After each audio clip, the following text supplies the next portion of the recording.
Hey everyone, and welcome. Today, we are diving into the absolute essentials of programming. Think of it like learning the alphabet before you can write an epic story. So let's get right into it.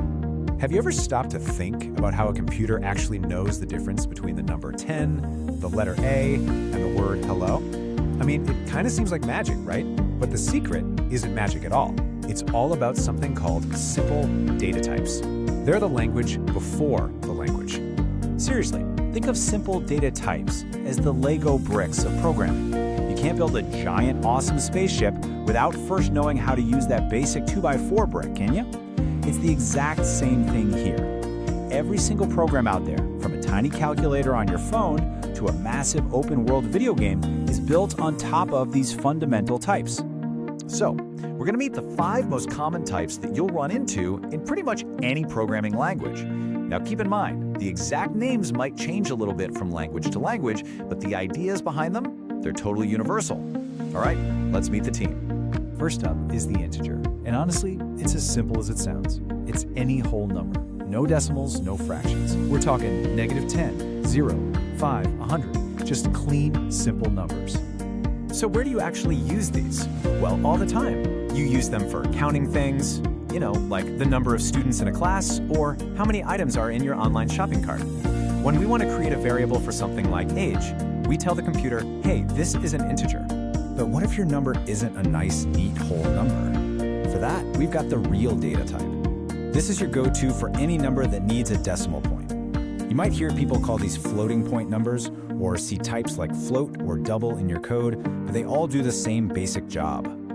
This is absolutely essential for things like calculating a student's grade average, measuring height, or dealing with prices.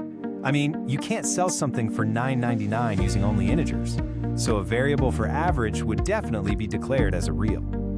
Okay, now for something completely different, the boolean. This one is incredibly powerful, but it's also beautifully simple.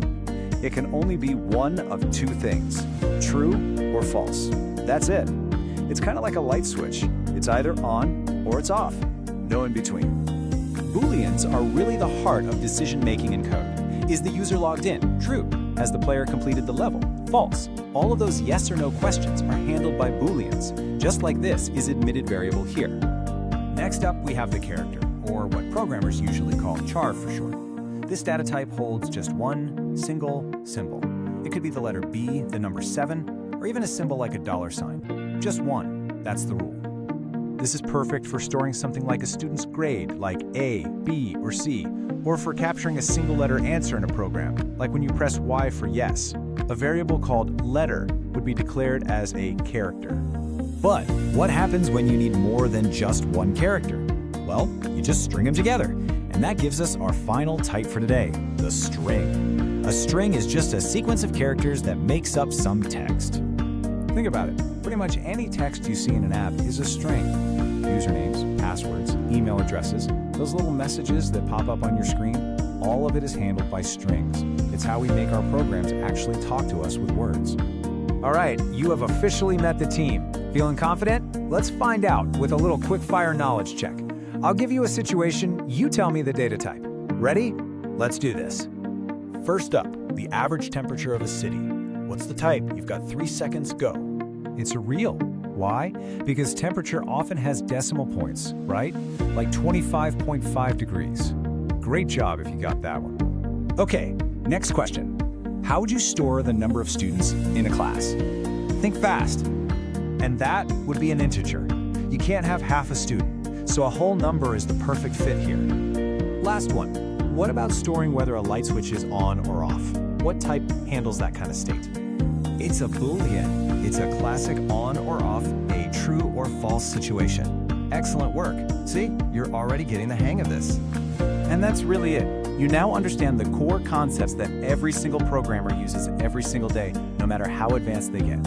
Integer for whole numbers, real for decimals, Boolean for true or false, character for single symbols, and string for text. Mastering these is the absolute first step on your journey to building, well, anything you can imagine with code. So you now understand the fundamental language of data. You've got the building blocks. The only question left is, what are you going to build first? Thanks for joining me.